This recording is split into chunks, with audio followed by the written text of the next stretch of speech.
마태복음 9장의 14절 말씀입니다. 찾으신 줄 알고 봉독 드리겠습니다. 우리 마태복음 9장의 14절 말씀입니다. 그때 요한의 제자들이 예수께 나와 이르되 우리와 바리새인들은 금식하는데 어찌하여 당신의 제자들은 금식하지 아니하나이까? 예수께서 그들에게 이르시되 혼인집 손님들이 신랑과 함께 있을 동안에 슬퍼할 수 있느냐?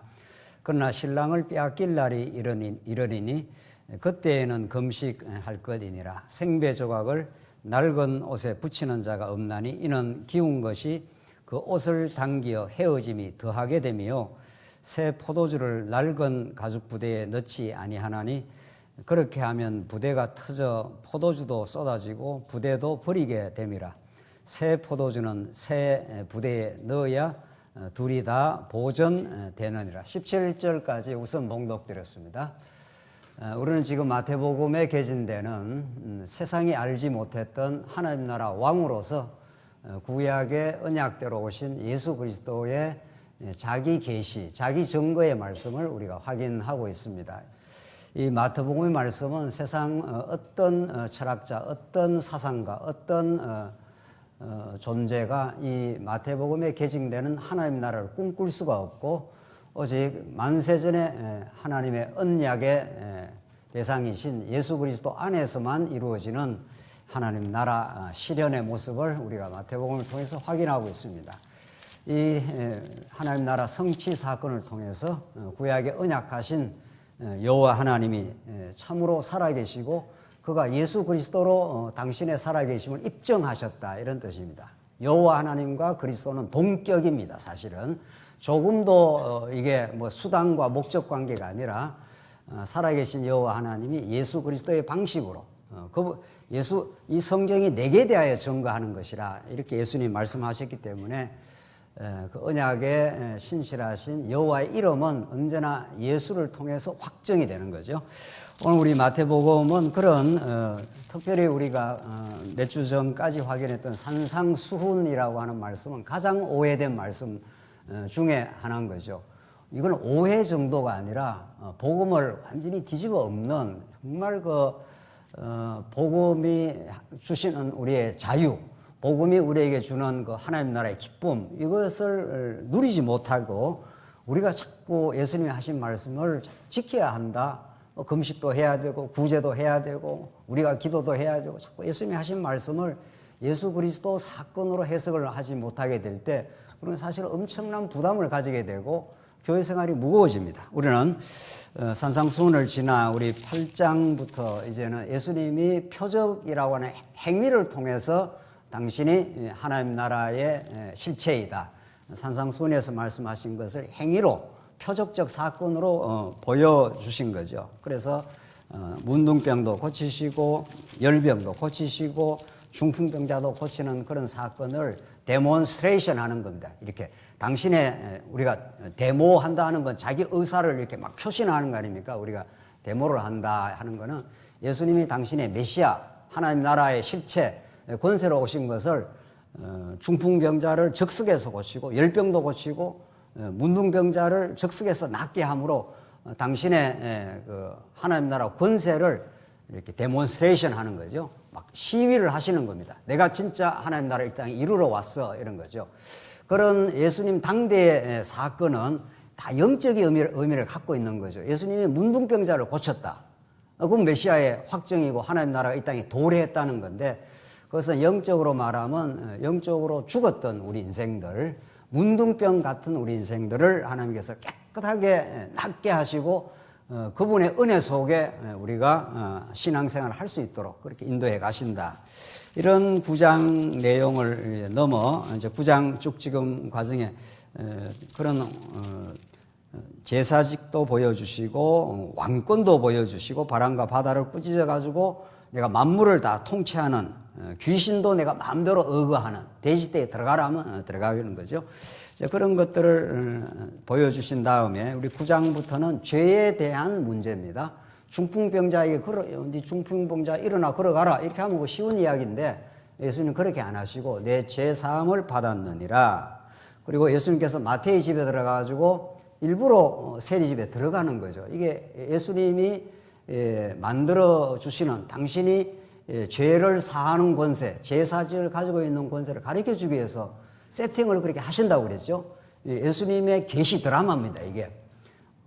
마태집에 들어가서 먹고 마시고 하면서 그 바리새인들의 부활을 일으키는 거죠. 왜 죄인의 집에 당신 선생은 들어가서 먹고 마시느냐 하니까 예수님께서 내가 의인을 부르러 온 것이 아니라 죄인을 부르러 왔다 하는 이 위대한 선은 여러분과 저 같은 죄인을 불러 의롭다 하시는, 그래서 하나님 나라를 이 땅에 실현하게 하시는 하나님의 역사인 거죠.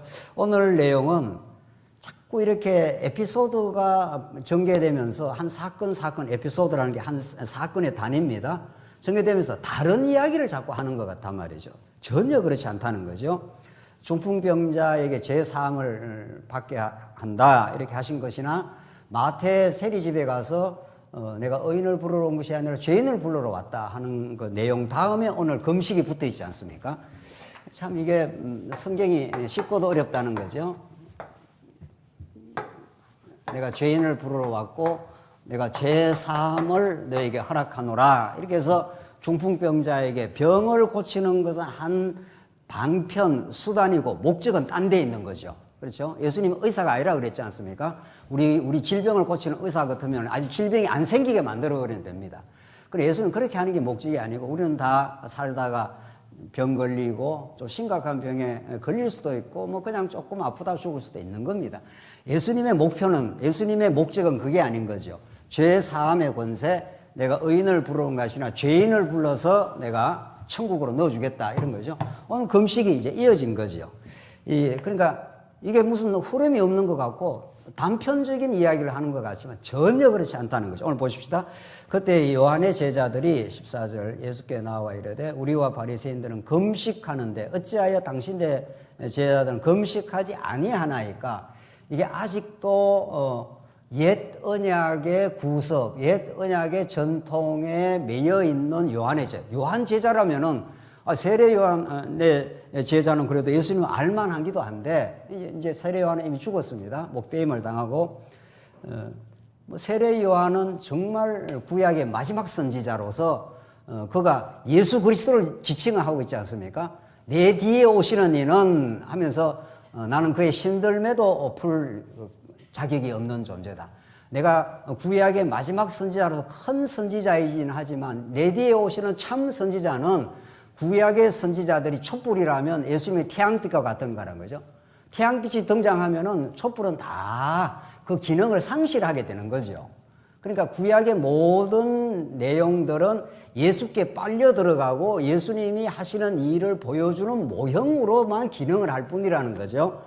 그렇게 이제 예수님, 세례 요한은 예수님을 가르쳐 줬는데도 그래도 이 구약의 전통, 특별히 이스라엘 백성들이 이제 400년 종살이하고 잡혀와서 다시 성전을 짓고 구약 성전을 회복했지 않습니까?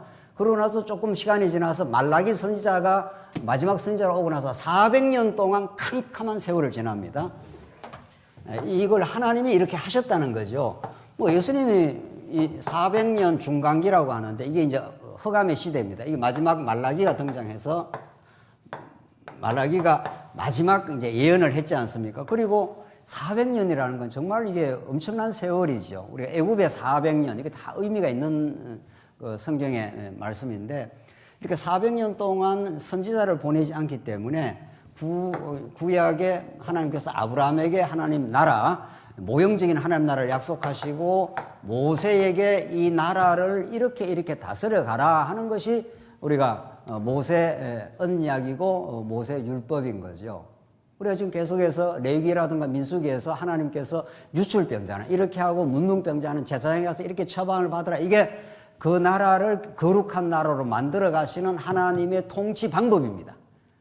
이건 뭐 그렇게 어렵질 않죠. 이렇게 정리를 하게 되면은 언약이라는 것이 무엇을 겨냥하고 있다는 게 드러나죠. 언약은 하나님을 계시하는 건데, 모든 언약은 하나님을 계시하는 건데 어떤 내용을 가지고 계시하느냐 하면 하나님 나라라는 이스라엘 나라를 막 건설해가는 능력이 이스라엘 백성에게 있지 않지 않습니까? 땅을 정복하는 능력이 이스라엘 백성이 없습니다.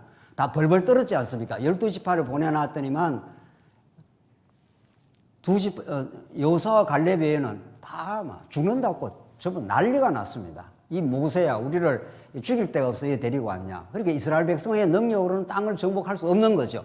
땅이 정복돼야, 가나안 땅이 정복돼야 하나님 나라, 안식의 나라가 이루어지는데, 그래서 하나님은 당신을 여호와 되심을, 예수 그리스도를 계시를 하시되 하나님이 이런 나라를 통해서 하나님 보여주신다. 그 나라는 이런 방식으로 통치를 하겠다. 이걸 우리는 옛 언약이라고 하고 예수님이 새 언약이라고 합니다. 요 두 개의 대비가 굉장히 중요한 거죠. 그러니까 옛 언약은 새 언약을 지시하기 위한, 옛 언약이 잘못된 게 아닙니다. 옛 언약은 모형적으로서의 진리입니다. 새 언약은 실체로서의 진리죠. 그러니까 구약도 진리고 신약도 진리예요. 근데 단지 그것을 이 당시 400년 지나면서 점점 어두워져 간 겁니다. 이 말라기 이후에 예수님 당시에 400년 오면서 캄캄하게 되어가지고, 이때 예수님 당시에 바리새인들, 서기관들은 옛 언약을 자기가 덜렁지켜버리는 거 생각한단 말이죠. 이게 이제 문제인 거죠. 옛 언약은 이스라엘 백성들이 계명을 못 지킵니다. 못 지키기 때문에 하나님께서 규례를 줘서 성막으로 오라고 했지 않습니까? 근데 이 이스라엘 백성들이 70년 포로에서 돌아와 가지고는 자기들이 그 당시에 율법을 굉장히 경시하고 소홀히 했기 때문에 우리가 잡혀갔다. 이런 트라우마가 생긴 거죠. 그러다 보니까 자기들 딴에는 율법을 굉장히 중시한다고 한 것이 오해를 해버렸다는 거예요. 자기들이 덜컥 지키려고 막 달라든 거죠. 우리가 살인 안 했습니다. 간음 안 했습니다. 나는 십계명을 다 지킨다. 예수님이 살인하지, 옛사람에게 말한 바, 이게 중요한 겁니다. 옛사람에게 말한 바, 살인하지 말라 했던 걸 너희가 들었으나 너희가 지금 껍데기로 살인 안 했으니까 살인 안 했다. 그때 미움이 부글부글 한다고요, 인간에게. 바리새인만 그런 게 아니고 우리도 부글부글 하죠. 때때마다. 인간의 이 미움이라는 거는 이 활화산과 같습니다. 활화산이라는 게 밑에서 화염이 막 쳐올라오면은 그걸 아무도 그 뜨거운 용암이 솟구치는 활화산 같은 그 미움을 인간이 제어를 할 수가 없습니다.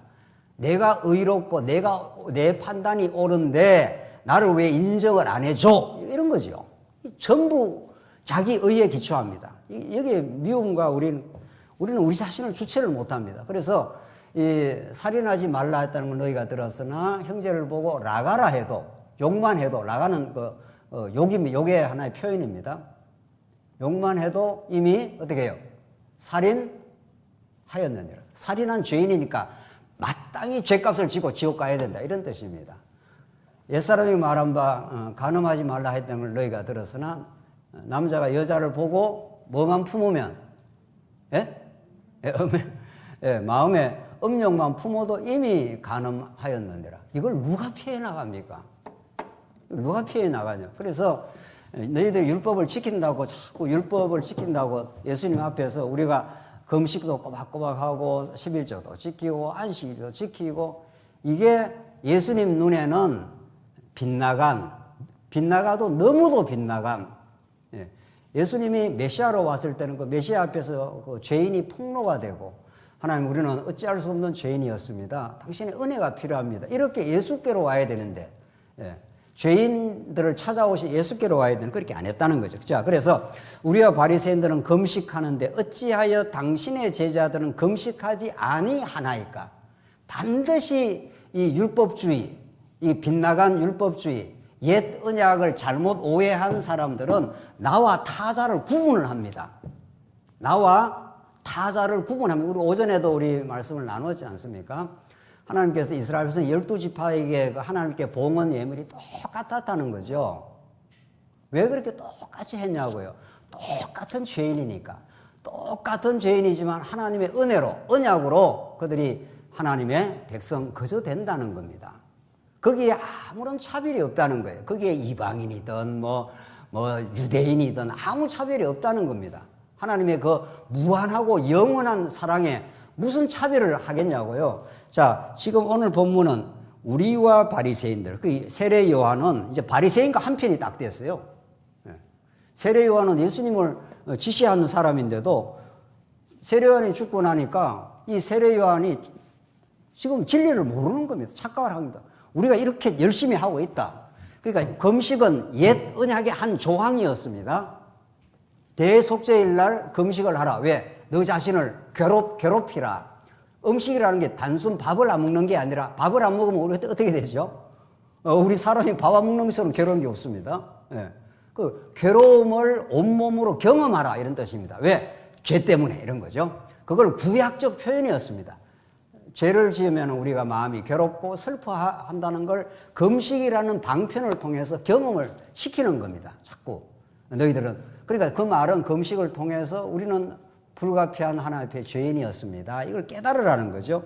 그렇게 구약에서는 죄인됨을 깨닫고 성막 대신 성막으로 와서 하나님의 용서를 경험해라 이런 뜻인데 이 사람들은 율법을 막 지켜버리는 거죠. 율법을. 구약의 율법을 이제 진짜 예수님이 왔습니다. 이게 이제 새술은 어떻게 해요? 새술은 어떻게 해요? 세부대. 이거 되게 많이 듣던 소리인데 말이죠.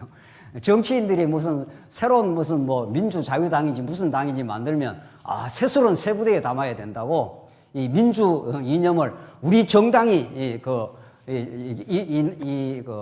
뭡니까? 민주 뭐를 실현하는 우리 정당이다. 성경은 하여튼 제 멋대로 활용하는 거죠. 뭐 그런데 써먹으라고 준 게 아니고 이건 너무도 깊은 진리를 담고 있습니다. 옛 언약의 방식을 예수님은 새 언약의 실체로 오셨습니다, 이제. 그러니까 옛 언약의 모형적 방식, 옛 부대는 사라지고 진짜 새 술은 새 부대, 이제 새 언약의 방식으로 예수님이 실현하겠다 이런 말을 하는 거죠. 그러니까 금식은 옛 언약에 속한 겁니다. 그런데 지금 우리와 바리새인들은 금식하는데 어찌하여 당신의 제자들은 금식하지 아니하나이까? 나는 이렇게 잘하고 있는데 나는 이렇게 의로운데 너희들은 왜 이렇게 죄나 짓고 형편없느냐? 그런 말이죠. 이게 보편적인 인간의 판단입니다. 판단 혹은 정죄. 나는 옳은데 너는 틀렸어. 그 말 아닙니까? 이것 때문에 온 세상이 지옥 같은 삶을 삽니다. 천국은 나는 옳은데 너는 틀렸어. 이런 평가, 판단이 사라진 나라가 하나님 나라입니다. 옳은 분은 누구밖에 없습니까? 하나님 나라와 의를 구하라. 하나님의 의가 누구를 지칭합니까? 예수 그리스도입니다. 로마서에 하나님의 의로 오신 분 예수 그리스도 한 분밖에. 그러니까 어떤 한 나라에 정의가 세워야 된다는 거예요. 지금 이 그림자적인 이 나라도 정의를 세워야 된다. 그래야 이 나라가 공평한 나라가 된다는 거예요. 정의가 어디 있습니까? 이 나라에. 힘이 정의인 거죠. 힘 있는 자가 힘을 쥐고 나면 그게 정의의 칼날을 갖다 대는 거죠. 또 정권이 또 바뀌면 또 다른 힘 있는 자가 새로운 또 정의를 세울 겁니다. 그래서 이 땅에는 절대로 정의가 없습니다. 끊어서 말해버려야 됩니다. 정의가 없습니다. 그럼 모든 사람이 다 의인은 없나니 한 사람도 없다. 이게 성경의 가르침이고 하나님의 정의로 하나님의 의로 예수님이 오신 거죠. 자, 그래서 이 요한의 제자들이 우리는 금식하는데 어찌하여 당신의 제자들은 금식하지 않으니까 이렇게 구별을 하는 거죠. 자기가 구별을 하는 겁니다. 자기가. 그래서 자기는 의로운 집단, 저쪽은 죄악된 집단. 15절 예수께서 그들에게 이르시되 혼인집 손님들이 신랑과 함께 있는 동안에 슬퍼할 수 있느냐? 그러나 신랑을 빼앗길 날이 이르리니 그때에는 금식할 것이니라. 지금 예수님께서 지금 혼인 잔치가 벌어졌어. 지금 신랑이 함께 있는데 왜 슬퍼할 수 있느냐? 금식이라는 건 슬픔의 상징, 괴로움의 상징이라고요. 구약에는 그렇게 하라고 했습니다. 금식을 하라. 왜? 자기 죄를 자복하고 자기 죄를 깨달으라는 방편으로 금식을 하라고 했다고요. 그래서 죄인됨을 깨닫고 괴로워하고 슬퍼하는 사람이 기쁨을 얻는 곳이 성막입니다. 그 죄를 용서를 받게 되기 때문에. 그런데 이런 복음을 깨닫지 못하고 지금 요한의 제자들이 바리새인과 한편이 돼가지고 지금 예수 제자들을 지금 공박을 하고 비판을 하고 있는 중이죠.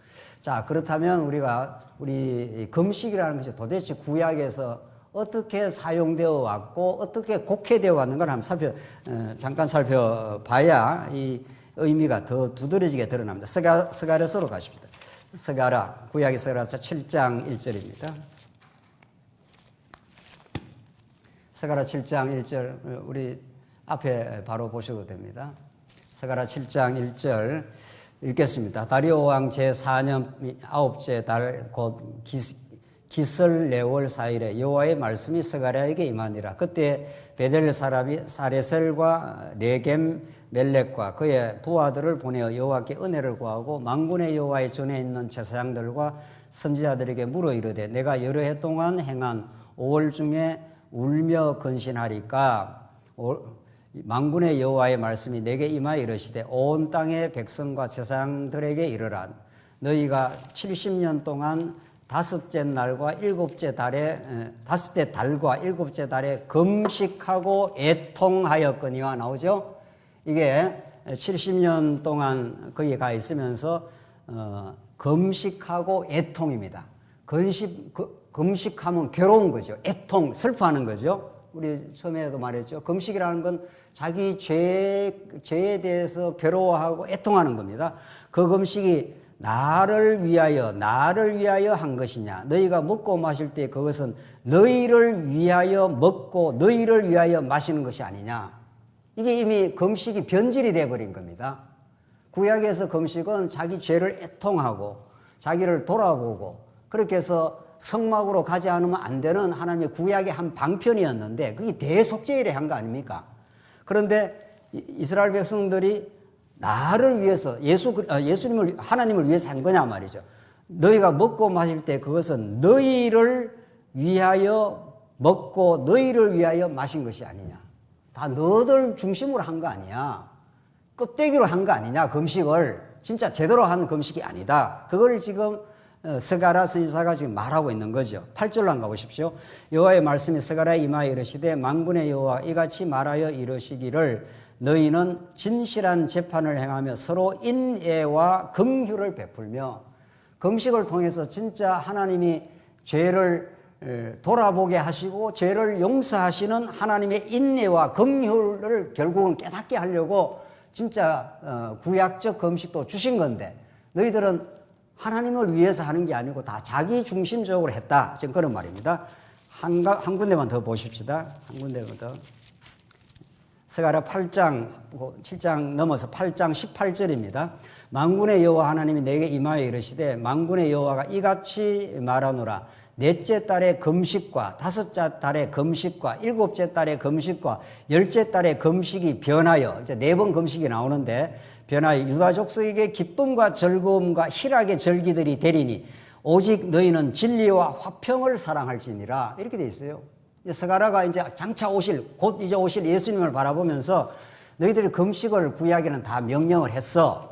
금식이라는 게 대속죄일도 하고 전쟁이 터졌을 때도 하고 기근이 왔을 때도 고통이 왔을 때 죄의 문제가 발생이 됐을 때 금식을 해서 하나님 앞에 자꾸 서라는 이야기인데 이제 여기 나오잖아요. 19절에 넷째 달의 금식과 다섯째 달의 금식, 일곱째 달의 금식, 열째 달의 금식이 변하여 그렇죠? 금식이란 건 자기를 괴롭히고 애통하고 슬퍼하는 건데 그것이 변해서 유다 족속에게 기쁨과 즐거움과 희락의 절기들이 되니 오직 너희는 진리와 화평을 사랑할지니라.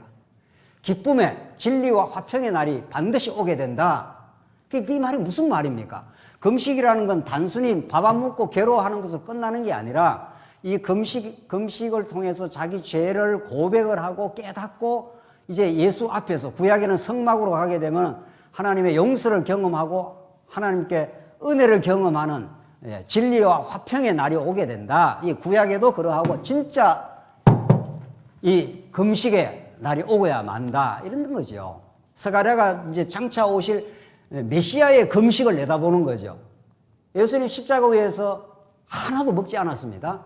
예수님은 음식을 먹지 않은 정도가 아니라 구약의 죄 때문에 이루어지는 그 금식은 밥 안 먹음으로 고통을 상징하는 겁니다. 예수님 십자가상에서 구약의 이런저런 금식을 많이 말했지만 이스라엘 백성들은 그 금식마저도 제대로 못합니다. 금식마저도 오락을 즐기고 자기 중심적이고 그렇게 제대로 못하는 그 금식을 예수님이 십자가 위에서 구약 옛 언약의 한 대목인 구약에는 여러 모양과 여러 부분으로 말씀하신 하나님이 그 마지막 날 아들로 말씀하셨으니 이렇게 히브리서가 구약의 여러 부분 여러 모양으로 성막으로 성전으로 금식으로 구약의 여러 다양한 방편들이 전부 아들로 말씀하셨으니 이렇게 된다고요. 그러니까 금식도 진짜 금식은 예수님이 십자가에서 아무것도 안 먹으시고 모든 언약 백성들의 죄를 다 걸머지시고 그 죄악을 걸머지시고 고통받는 십자가 사건입니다. 이게 지금 새 언약의 성취로 왔지 않느냐. 자, 본문으로 다시 돌아가죠. 그래서 예수님이 그들에게 이르시되 혼인집 손님들이 신랑과 함께 있는 동안에 슬퍼할 수 있겠느냐. 신부가 신랑하고 같이 있으면 얼마나 그게 즐거운 날이냐. 예수님이 참 금식을 이루려고 신랑으로 지금 오신 것이다. 그러나 신랑을 빼앗길 날이 이르리니 그때에는 금식할 것이니라. 이렇게 나오죠.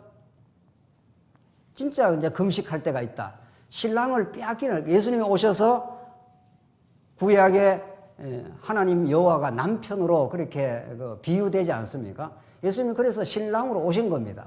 신부와 함께 즐거워하고 신부의 창녀 고멜 같은 이 음녀 같은 이스라엘 백성들의 모든 죄를 호세아서에 말하는 대로 다 용서하고 신부와 하나 되어서 용서하고 사랑하며 그렇게 살려오시기 때문에 이게 즐거운 날이라는 거예요. 근데 왜 금식을 해? 그러나 조금 있으면 예수님 십자가에 진짜 금식을 할 날이 있어. 이런 말이죠. 십자가에서 금식했지 않습니까? 십자가에서 모든 언약 백성들의 죄를 다 걸머지셨습니다.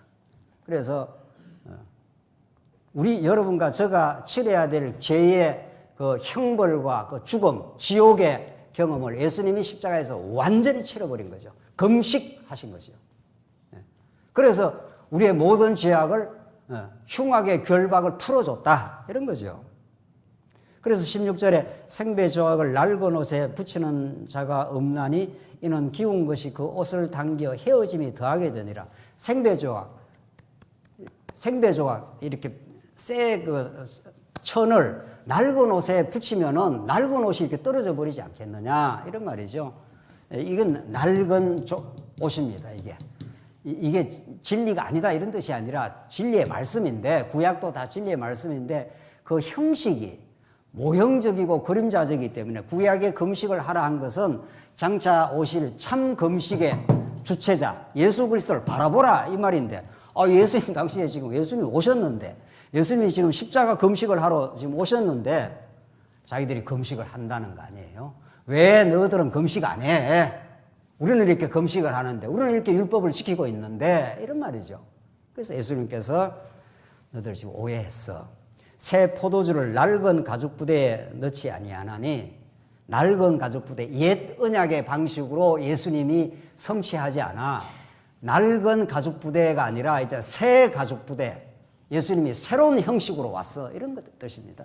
그래서 예수님이 새 언약의 성취로 구약에는 양을 한 마리 잡아서 피를 뿌려가지고 성막으로 가지만 예수님이 직접 십자가에서 피를 뿌려서 영원한 제물이 되어서 새 언약의 성취를 이루어줌으로 모든 언약 백성들에게 하나님 나라를 지금 이루어 주신다 이런 거죠.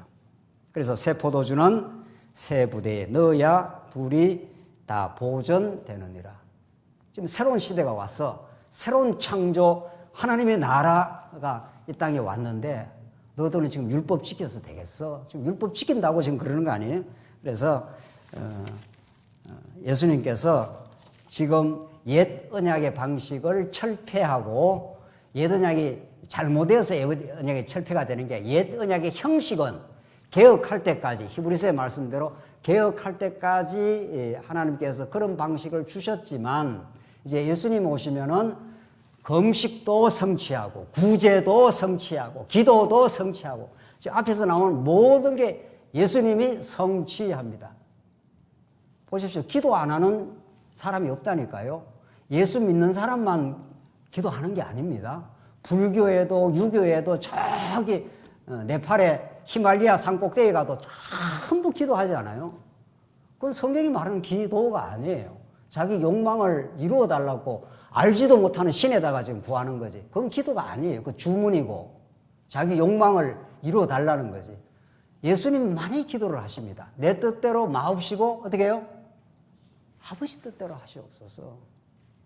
그러니까 기도라는 것은 여러분과 제가 하고 싶은 원하는 것들을 포기하는 시간입니다. 내가 원하는 게 있는데 예수님의 힘을 빌어갖고 이걸 이루려고 해요. 내가 잘 먹고 잘 살고 싶단 말이죠. 그러니까 예수를 이용해가지고 하나님, 우리 자식 좋은 대학 들어가시고 뭐 하시고 이루어 달라는 거예요. 그 기도 아니에요. 그거는 정의상. 기도는 내 뜻대로 마옵시고 하나님 내가 건강하게 살고 싶기도 하고 내가 떵떵거리고 살고 싶기도 하고 내 이름을 드러내기도 싶어 하지만 그걸 포기하게 하시옵소서. 하나님의 뜻이 내 삶 속에 하나님을 배우는 것이 내게 이루어지게 하시옵소서. 그게 예수님이 가르쳐 주신 기도예요. 그러니까 기도는 예수님의 기도만이 기도예요. 그 예수님의 마음이 우리 안에 찾아왔을 때 우리는 범사에 하나님을 인정할 수가 있습니다. 하나님 내 뜻대로 뭐가 지금까지 잘 안 된 게 많아서 좌절감도 있고 실패감도 있습니다. 이렇게 우리가 살아갈 때가 얼마나 많습니까? 나이 들면서 점점 더 그렇습니다. 뭐 내가 이루어놓은 것도 별로 없는 것 같고 뭘 그렇게 대단하게 이루겠어요 우리가. 그러니까 자기 자신에 대한 자존감이 자꾸 떨어지는 거예요. 예수님이 그렇게 말씀 안 하셔요. 너는 내가 사랑하는 내가 영원히 내 피를 내 생명을 지불해서 사낸 하나님의 백성이야. 너는 너 존재 자체로 놀라운 하나님의 백성이라고. 하나님께서 너를 인도해 오신 모든 일이 하나님의 거룩한 뜻을 이루어 오신 하나님의 복된 뜻이라고. 그게 요셉이 감옥에 들어가고 엄청난 그 마음의 고통을 많이 치르고 감옥에서 하나님의 형통을 발견한 사람입니다. 아하, 이게 하나님께서 하나님의 은혜 속에 오히려 내 백성들을 구원하시는 하나님의 거룩한 뜻이었구나. 그렇기 때문에 내가 감옥에서 나가게 해달라 이렇게 기도를 안 했습니다. 하나님이 때가 되니까 나가게 하시고 요셉을 들어서 새로운 언약의 나라를 이스라엘 나라를 건설하기 위한 하나님의 역사가 나타난 거 아니겠어요? 그래서 여러분과 제 삶에 실패란 없습니다. 이거 아멘 해야 되는 건데. 내가 생각하는 실패가 있는 거죠. 그렇죠? 아, 내가 인류대학 못 갔고, 내가 사업하다 잘못됐고, 누구 기준이에요? 누구 기준이라고요? 자기가 생각한 자기 생각의 기준을 또 만들어 놓고 잘못됐다, 잘됐다. 그러니까 자기 실패감이 많은 거죠. 안 그렇습니다. 여러분과 저는 땅에 속했지만 하늘의 사람들입니다. 하늘의 시민권을 가지고 있습니다. 이 땅에 실패니 성공이 조금만 있으면 다 끝납니다. 오늘 여기 앉아 계신 분은 50년만 지나면 다 사라질 겁니다. 아마. 50년 더 살 분이 있는지 모르겠는데. 영원한 나라, 영원한 가치, 예수 안에서 영원히 하나님을 찬송하는 새하늘과 새 땅의 백성이 되어버렸습니다. 실패, 성공 없습니다. 예수 안에서. 하나님께서 인도해 오시고 고난도 받게 하시고 우리가 이런 일 저런 일 하면서 하나님이 옛사람을 죽여오신 광야 경험일 뿐입니다. 그래서 우리 안에서 예수를 새 생명을 살리시고 그렇게 하나님께 인도하십니다. 오늘 예수님께서 이 금식이라는 한 주제를 말하는 것 같아도 옛 언약 전체를 묶어가지고 옛 언약을 형식으로 너희들이 열심히 지킨다고 되는 게 아니고 내가 다 이루어 주마 이런 말씀이라고요. 네. 이사야 58장 이건 꼭 한번 그래도 읽고 지나가야 되겠습니다. 이사야 58 진짜 금식이 뭔가를 이사야 58장 보십시다. 3절입니다. 이사야 58장 3절 한번 보십시오. 네. 이사야 58장 3절 우리가 금식하되 어찌하여 주께서 보지 아니하오시며 우리가 마음을 괴롭게 하되 어찌하여 주께서 알아주시지 아니하시나이까. 보라 너희가 금식하는 날에 오락을 구하며 온갖 일을 시키는도다. 보라 너희가 금식하면서 논쟁하며 다투며 악한 주먹으로 치는도다. 너희가 오늘 금식하는 것은 너희의 목소리를 상달하게 하려는 것이 아니니라. 이것이 어찌 내가 기뻐하는 금식이 되겠으며 이것이 어찌 사람이 자기의 마음을 괴롭게 하는 날이 돼. 진짜 금식은 마음을 괴롭게 하고 자기 죄를 자복하는 건데 이스라엘 백성들은 금식을 엉터리를 행했다는 거. 오락을 행하고 오히려 금식의 뜻을 훼손한 거죠. 그의 머리를 갈대같이 숙이고 굵은 배와 죄를 펴는 것을 어찌 금식이라 하겠으며 여호와께 연락되는 날이라 하겠느냐. 내가 기뻐하는 금식은 나오죠.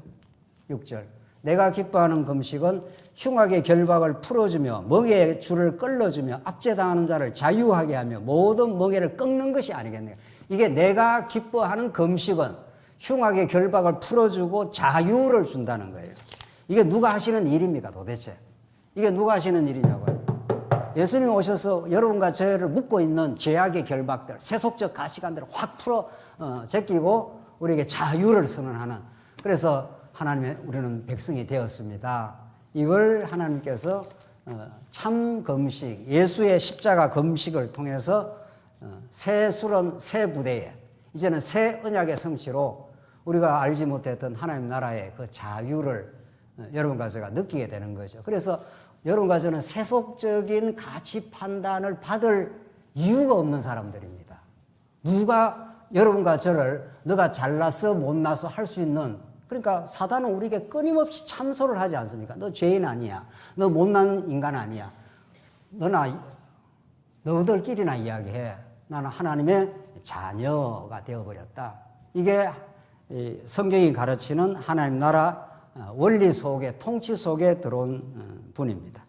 18절 이제 하나 더 정리하고 끝내겠습니다. 18절 예수께서 이 말씀을 하실 때에 한 관리가 와서 저라며 말하되 내 딸이 방금 죽었사오나 오셔서 그 몸에 손을 얹어 주어서 그러면 살아나겠나이다. 예수께서 일어나 따라가시며 제자들도 가더니 12해 동안 혈루증으로 앓는 여자가 예수 뒤로 와서 그의 겉옷가를 만지니 이는 제 마음에 그 겉옷만 만져도 구원을 받겠다 함이라. 예수께서 돌이켜 그를 보시며 이르시되 따라 안심하라. 내 믿음이 너를 구원하였다 하시니 여자가 그 즉시 구원을 받으니라. 예수께서 그 관리의 집에 가사 피리 부는 자와 떠드는 무리를 보시고 이르시되 물러가라. 이 소녀가 죽은 것이 아니라 잔다 하시니 그들이 비웃더라.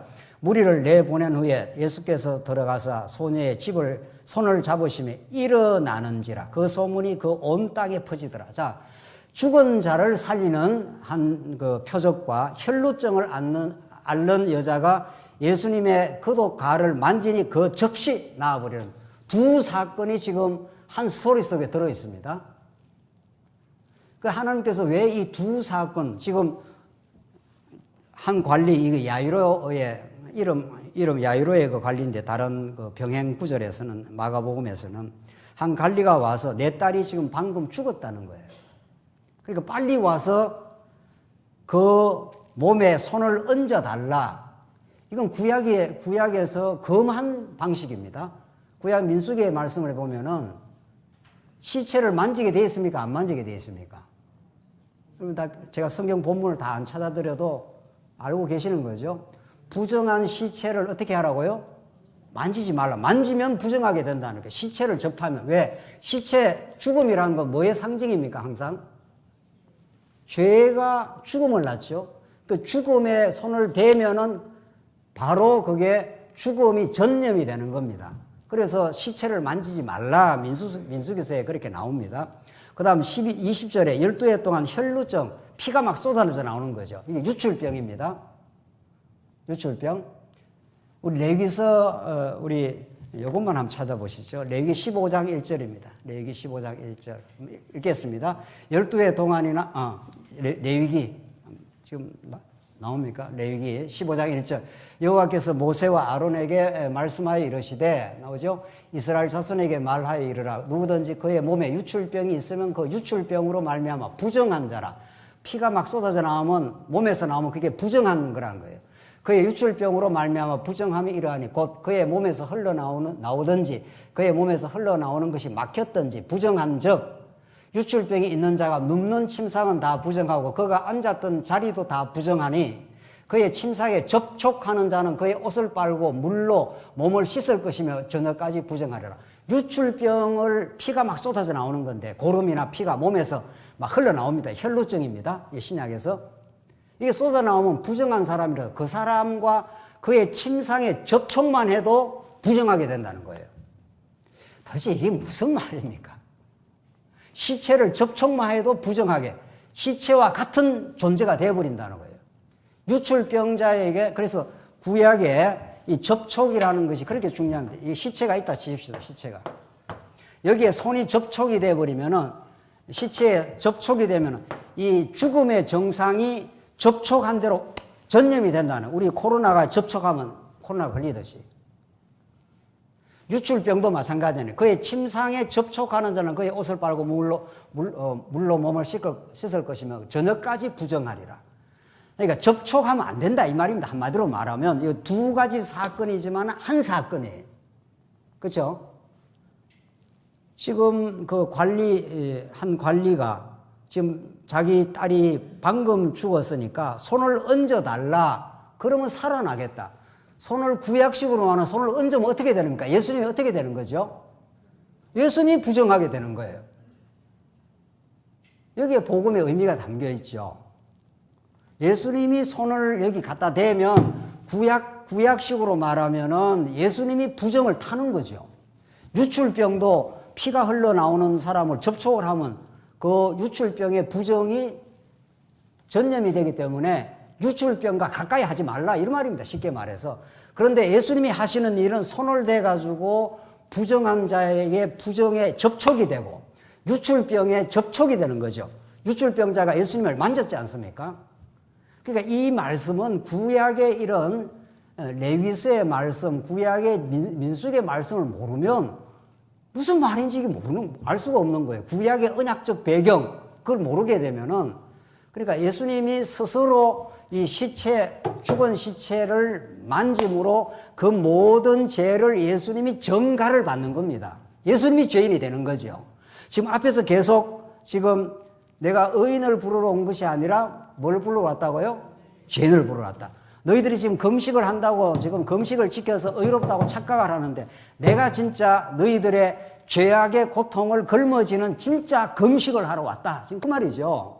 그래서 예수님이 우리에게 죄의 흉악의 결박을 다 풀어주겠다. 그 말 아닙니까? 그러니까 지금 죽은 자에게 예수님이 가면 안 되지요. 구약의 율법대로 말하면 가면은 자기도 부정을 탄단 말이죠. 근데 예수님이 가서 적석에서 살려냅니다.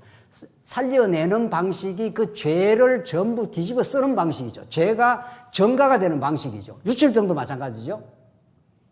그 구약식으로 말하면은 이렇게 해서는 안 되는 일을 예수님만이 하실 수 있는 거죠. 그러니까 여러분과 저는 다 죄악의 정상을 앓고 있는 사람들입니다. 누구나 다 죄인이기 때문에 누구나 영적으로 말하면 죽은 자라. 예수님께서 살았으나 어떻게 해요? 실상은 어떻게 해요? 우리가 다 죽은 자입니다. 너무 인류 문명이 발전을 했고 기계 문명이 발전하고 현대 문명이 발전하고 하나님 보실 땐 다 죽은 자예요. 영적으로는. 그러니까 세상에 보는 관점과 영적인 진리 안에서 보는 관점 너무 다릅니다. 우리는 다 원래 죽은 자였고 죽은 자가 죽은 자 옆에서 가면 또 죽는 사람이 또 생깁니다. 죄의 확장성, 죄의 보편성, 죄인이 죄인을 또 낳습니다. 우리가 자식 낳았다고 막 생일 축하하고 뭐 기뻐하고 하지만 예수를 안 믿으면 죄인이 뭐를 낳은 겁니까? 죄인을 낳은 겁니다. 죄인이 죄인을 낳았지 그게 대단히 축하할 일이 아닙니다. 축하하세요. 열심히 축하도 하시고 우리 가족의 기쁨을 누리기는 해야 되지만 그게 예수 안에서 바라볼 때 진짜 축하를 할 일이지 죄인이 죄인 하나 낳은 것밖에 더 없다고요. 죄인이 죄 가운데 뭐 빛가번쩍하게 뭘 해보려고 하다가 결국은 다 좌절하고 실패하고 늙고 병들고 죽습니다. 그러니까 이게 접촉하면은 죽는 겁니다. 죄에 접촉하면 죄의 확장성이 있기 때문에 예수님만이 그 죄를 접촉하고 죄를 빨아내버리고 예수님이 생명을 부여한 거죠. 죽음에서 생명을 부여한 거 아니에요. 예수님만이 여러분과 저가 영적으로 죽은 상태에서 우리가 진짜 살았다, 살만한 이유가 있다, 우리에게 영생이 있다, 하나님 나라가 찾아왔다. 이게 예수님께서 죽은 자에게 손을 얹고 혈류병을 앓고 있는 자가 예수님을 만집니다. 그래서 예수님이 그 믿음이 크도다 했죠. 내 믿음이 너를 구원하였다 이렇게 하지 않습니까? 그 믿음이 도대체 뭡니까? 그래서 이 부흥사들이 말이죠. 믿기만 하면 낫는다고. 믿으라고. 마치 믿음이 우리 자신의 결단인 것처럼 천부당 만부당한 거죠. 이때 믿음은 뭘 믿은 겁니까? 뭘 믿은 거죠? 구약의 언약을 믿는 거죠. 구약의 언약대로 메시아가 와서 죽음에 접촉되어서 그가 십자가에 대신 죽음을 치르면 새 생명으로 부활할 것을. 그래서 야이로의 딸을 죽은 자를 살려낸 겁니다. 아니 뭐 병들어 죽은 사람 한 사람 그 사람 또 죽었어요. 그 야이로의 딸도 다 나중에 죽었다니까요. 살아났다가. 그렇죠? 지금 하나 육신이 죽었다가 살아나는 게 지금 예수님의 목적이 아니잖아요. 나는 영생의 주관자로 왔고 영원한 하나님 나라의 실체로 왔고 이 죽음의 세상 가운데 영원한 생명의 참된 주관자로 왔어. 나를 믿고 영원히 사는 길을 얻어. 이 땅의 가치관으로 이제 그렇게 사는 인생이 아니라 하늘 가치관으로 하늘의 시민권자를 가지고 이 땅의 삶에 어떤 고난이 찾아오든지 이 땅에 인간적으로 실패하든지 성공하든지 거기에 휘둘리지 아니하는 든든하고 복된 인생으로 하나님께서 살게 하시려고 예수님이 죽음의 시체를 접촉하시고 죽음 안에 생명을 불어넣는 당신이 죽어버리는 역사, 그러므로 3일 만에 부활의 역사를 만들어내시는 참 메시아, 하나님 나라의 선포의 역사를 하나님께서 구약의 4개에 나타나는 신의 산 언약을 유출병에 접촉하지 마 했지 않습니까?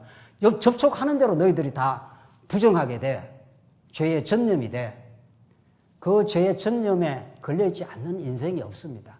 우리 모두는 죄를 낳고 죄가 확산되는 죄악의 확대 재생산 구조 속에 우리가 들어있지만은 여러분과 저는 이 하나님 나라 속에 예수 안에 영원한 생명 안에 들어있어서 죄를 이기고 승리하고 의롭다 하고 우리는 놀라운 하나님의 가치관 속에 이렇게 들어와 있습니다. 그 하나님 나라의 진정한 기쁨과 그 가치를 참되게 누리시는 귀한 성도의 삶 있기를 바랍니다. 기도하십시다. 자비하신 하나님 아버지 은혜를 감사합니다. 죽었던 우리를 예수 안에 새 생명을 주시고 살려주시고 이제 당당한 하나님의 자녀로 이제 세상 가치에 휘둘리지 않는 복되고 복된 인생의 길을 이 신앙의 길을 걸어가게 하셔서 참으로 감사합니다. 우리 교회가 이 세속을 이기는 거룩한 가치로 무장되는 참된 신앙의 기쁨이 있게 하시옵소서. 예수님 이름으로 기도하옵나이다. 아멘.